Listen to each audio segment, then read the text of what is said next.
For nonconformity, the world whips you with its displeasure. This remark by Ralph Waldo Emerson makes it clear that the forces of conformity were quite strong when he lived nearly 200 years ago. However, he would likely be surprised at the extent to which the whipping of nonconformists has now been made possible with the emergence of social media and other mass communication technologies. No longer is conformity primarily enforced by members of one's community, but rather through online social networks, people from all over the world can ostracize, shame, and ridicule those who fail to hold beliefs or display behaviors which are considered socially acceptable. But this magnified ability to enforce conformity comes at a price, as it is the nonconformists who bring forth the new ideas, creations, and ways of living which produce a vibrant society. Furthermore, many who have reflected on the human condition have suggested that too much conformity deadens the human spirit, and that a fulfilling life is one which sees the flowering of one's uniqueness, not the mimicking of the crowd. The purpose of this video will be to examine why we are so susceptible to conformity, and to look at why nonconformity is such an important ingredient in a life well lived. While conformity can be defined as the imitation of behaviors, beliefs, and values which are considered socially acceptable, nonconformity, for the purpose of this video, is not merely the rejection of the socially accepted. A person who rejects things just out of the desire to be different still conforms, as their life, like that of the more typical conformist, is still shaped by an external source, that being the crowd. True nonconformity, in contrast, is displayed to the degree that one's life path and thus character are shaped by behaviors, beliefs, and values which are chosen for personal or authentic reasons. In many cases, this will entail the adoption of things considered socially acceptable, but the nonconformist adopts them because they understand their utility, while the conformist adopts them merely out of the desire to be accepted. While there are numerous forces behind the tendency to conform, some have suggested that the fear of death is one of the most influential factors in this respect. In his Pulitzer Prize-winning book, The Denial of Death, Ernest Becker describes this existential fear as follows. This is the terror, to have emerged from nothing, to have a name, consciousness of self, deep inner feelings, an excruciating inner yearning for life and self-expression, and with all this yet to die. It seems like a hoax. What kind of deity would create such complex and fancy worm food? According to Becker, we cannot face up to the reality of our death without experiencing debilitating anxiety, and so we attempt to quell this anxiety by denying death. Denial of death is achieved by what Becker called striving for the heroic, or in other words, attaching ourselves to a purpose, cause, or creation which we believe will outlive our physical existence, thus granting us a form of immortality. There are two main paths to heroism, the path of the nonconformist, or what Becker calls cosmic or personal heroism, and the path of the conformist, which he calls cultural heroism.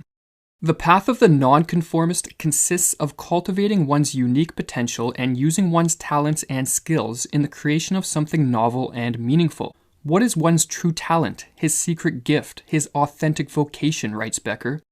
In what way is one truly unique, and how can he express this uniqueness, give it form, dedicate it to something beyond himself? In creating something which will in a sense live on past one's physical existence, and which is the expression of one's uniqueness, be it a work of art, a scientific discovery, or an entrepreneurial endeavor, one's life, according to Becker, will be characterized by a form of personal heroism. This personal heroism helps one deny death in a manner conducive to psychological health and vitality. However, by the time most of us reach adulthood, we have been inculcated to view our uniqueness not as something to be cultivated, but as something to be shunned. Very few people view themselves as capable of bringing forth anything of significance into the world, and so are incapable of engaging in personal heroism. For such people, an alternative route to the denial of death is required, or else they run the risk of being overwhelmed by anxiety and nihilistic despair.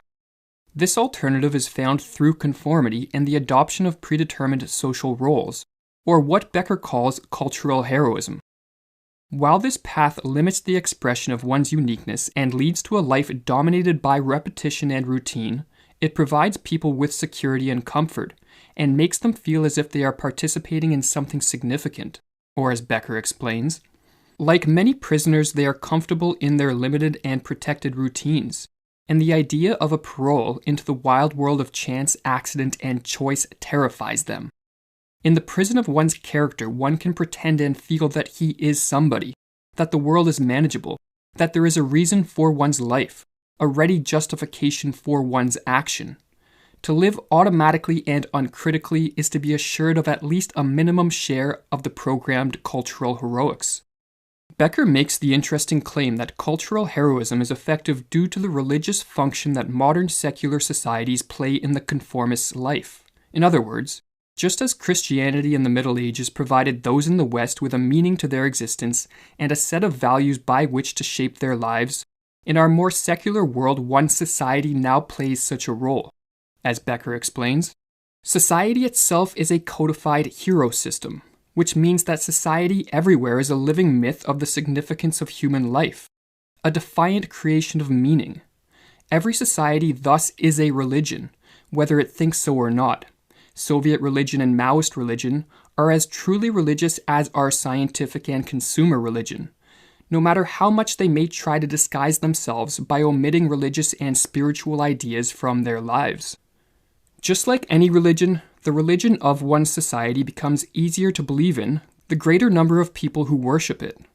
And this is why the nonconformists are so feared by the masses. The unique individuals plant seeds of doubt into the minds of the conformists regarding the significance of their social roles, and thus the significance of their very existence. Therefore, the masses actively discourage the cultivation of one's uniqueness, ridicule and ostracize nonconformists, and try to pressure them back into conformity, something they must do given that their existential significance is on the line. While there exists great pressures to conform, of the two paths to heroism, the one less traveled, or the cultivation and expression of one's uniqueness, has long been seen as the superior of the two. For as Emerson wrote, "Whence is your power? From my nonconformity. I never listened to your people's law, or to what they call their gospel, and wasted my time." The conformist's existence, while comfortable, is largely a robotic state.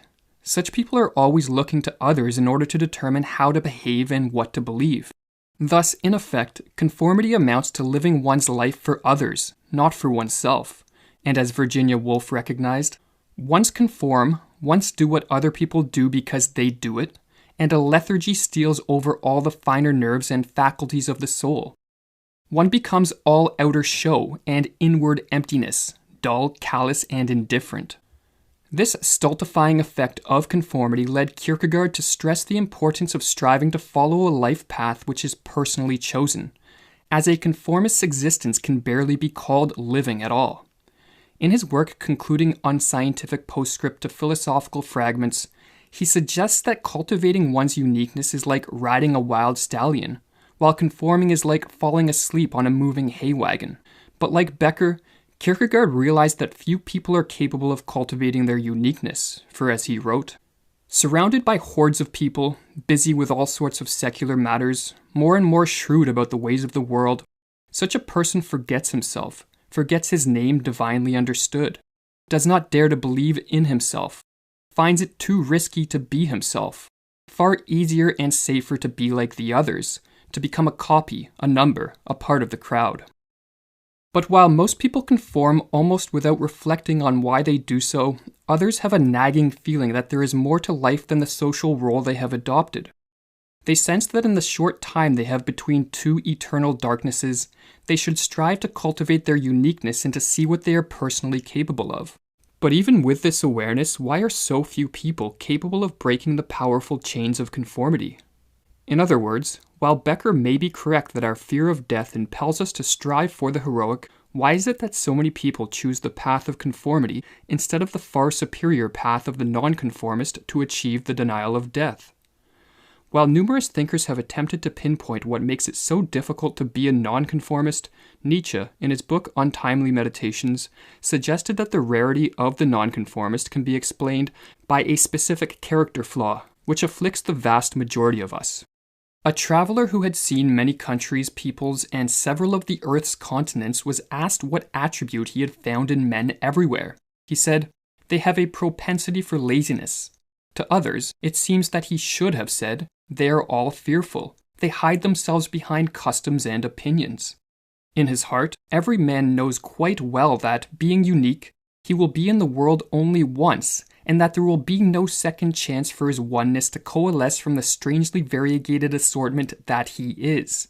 He knows it but hides it like a bad conscience. Why?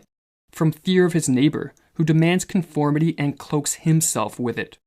But what is it that forces the individual to fear his neighbor, to think and act like a member of a herd, and to have no joy in himself? Modesty? Perhaps, in a few rare cases. For the majority, it is idleness, inertia, in short, that propensity for laziness of which the traveler spoke. He is right. Men are even lazier than they are fearful.